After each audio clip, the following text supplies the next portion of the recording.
There's a great anecdote from the Jazz Age, and it goes like this. F. Scott Fitzgerald and Ernest Hemingway are at a party in Paris having a drink. Fitzgerald turns to Hemingway and says, "You know, the rich are very different from you and I." To which Hemingway replies, "Yeah, they have more money."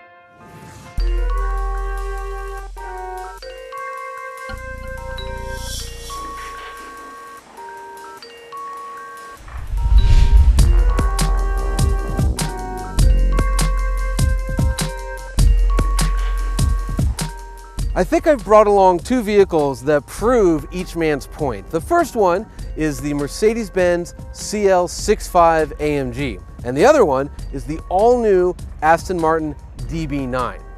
So how do you even start comparing these two $200,000 luxury items? I think dynamic testing is as good a place as any. So we're going to start here in the Aston Martin DB9, and we're going to see how quickly it goes through the quarter mile. Launching this car is a little tricky. It doesn't have a launch mode, and the trick is you got to keep your foot on the brake, give it a little bit of revs, and then as soon as it gets to about 1,000 RPMs, dump the brake. Otherwise, if you give it too much, it's just tire smoke, and if you give it not enough, it bogs down. So see if I can get this. We're also going to use the paddle shifters to switch gears, and because there's no indicated red line, I got to really watch the tach. Okay. 60 happens in 4.1 seconds. Before we get down the quarter mile in 12.4 at 115 miles per hour. It's pretty quick. And now we do 60 to 0 braking. Here we go. Oh. All that squealing you heard was the big carbon ceramic brakes hauling this sucker to a stop in 100 feet. That's good.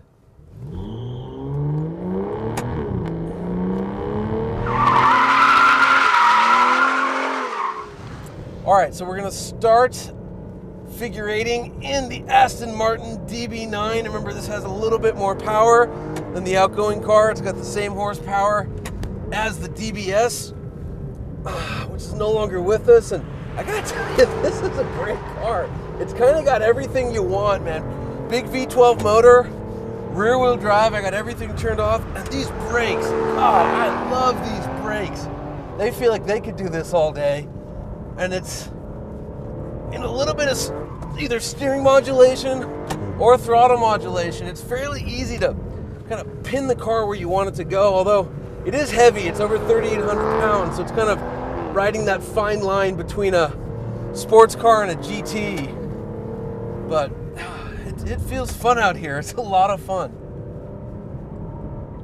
I will say the throttle response, I wish it had a cable. It could be a little bit better, but still pretty good.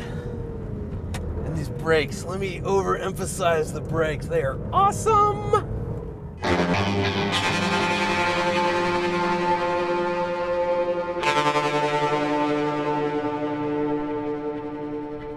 Well, now we launch the big Mercedes. And the thing you got to know about the CL is it has so much torque. Again, 738 pound-feet of torque that if you just floor it, the rear tires go up in a cloud of smoke. So the trick is to roll on slow. Luckily, because it has so much torque, it eventually does get going pretty quick. Ready? Here we go. Okay, little wheel spin. And 60 miles an hour happens in 4.1 seconds. And you just keep your foot in it. And eventually you run through the quarter mile in 12.3 seconds at 118 miles per hour. And now we do the 60 to 0 braking test. And remember, this car weighs 4,847 pounds. You ready? Here we go. Pretty amazingly, this car with all that weight stops in 109 feet. Here we are figure eighting the CL65, and you do notice the weight in this thing. It is a big girl, but it also has humongous power, so you can kind of make up for your lack of precision with throttle. You know, it's surprisingly fun because remember, this is like a cut down S-Class. It's about 300 pounds lighter than a comparable S65, but man, is it fun. I like this thing. Again, it's sloppy, but what a fun car. While the figure 8 is fun, it's not exactly the best place to put these two super coupes through their paces. A twisty section of Angeles Crest Highway, however, is just what the wealthy orthodontist ordered.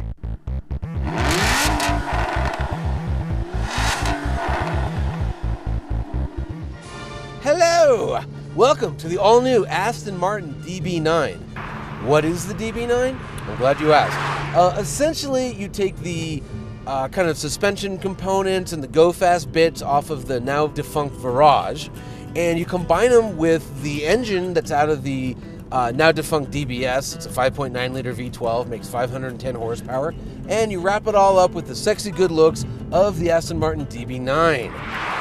So this chassis is related to the new Vanquish. It's the fourth generation of Aston Martin's VH platform, or vertical horizontal, which means you have a lot of kind of bonded and extruded aluminum and carbon fiber parts, and they can just kind of increase the length and decrease the width or whatever they need for whatever car they're working on.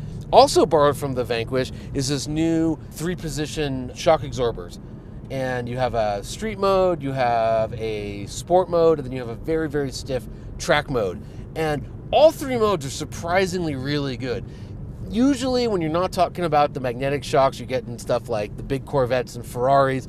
Adjustable shocks aren't so good. This car, they're pretty good. This is a very good car. For $200,000, obviously it should be, but it is a very good car. In fact, I think it's one that you could happily live with on an everyday basis. But why would you, when for about the same money, you could have this?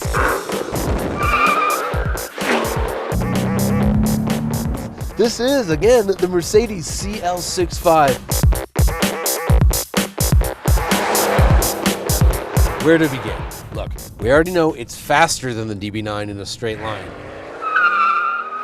Up here on a winding mountain road, you know what? It feels about as fast. For such a monstrous car that weighs 1,000 pounds more, this thing handles really well. But it's not its forte. Where this car really comes into its own is straight line travel, like, say, the Autobahn, or a couple weeks ago when my wife and I took it out to Vegas. Rarely, if ever, maybe never, driven a car that can pop up from 80 miles an hour to 120 in such a relaxed, calm manner. This car, I think, actually lowers your blood pressure.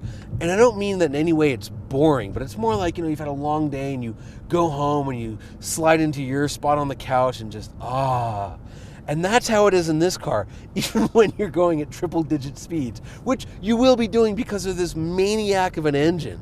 Again, 6 liters, 12 cylinders, 2 turbos, 621 horsepower, and 738 pound-feet of torque.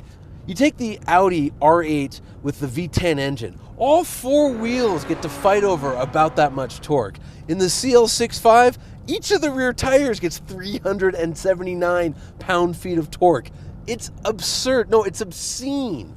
And it's wonderfully so. You might complain it's only got a 5-speed transmission. Who cares? You could get away with 1 speed, 2 speeds, 3 speeds. I mean, it's just such a good engine. Again, Mr. Michael Kubler, excellent job. I've said a lot of good things. The one thing I am a little bit worried about with the CL is that it's going away. I drove the S65, very nice car, wonderful car, but it's not as good for some reason as the CL is. And all I really did was, cut a few inches out of it, remove 300 pounds, and it just makes this car kind of almost, magical might be the word. And it reminds me of one of my favorite styles of automobiles, and that's the personal luxury coupe. What's a personal luxury coupe? Well, you got to roll your mental calendar back to the 1970s and think about stuff like the Cadillac Eldorado, Coupe de Ville, Lincoln Mark 345, just preposterously large cars with only 2 doors. And that's what this is. And actually, that's what worries me about the next CL, is that this might go away. In fact, we got a sneak peek of the next CL, and it looks a lot more like the DB9 than it does this car. It looks more like a sports car, not a personal luxury coupe. And I think that's too bad. So, if you have around $200,000 and you want to buy something with a V12, buy the CL65. And you know what? If you can afford the CL65, you can also afford the DB9. So no losers here. Oh, what a car.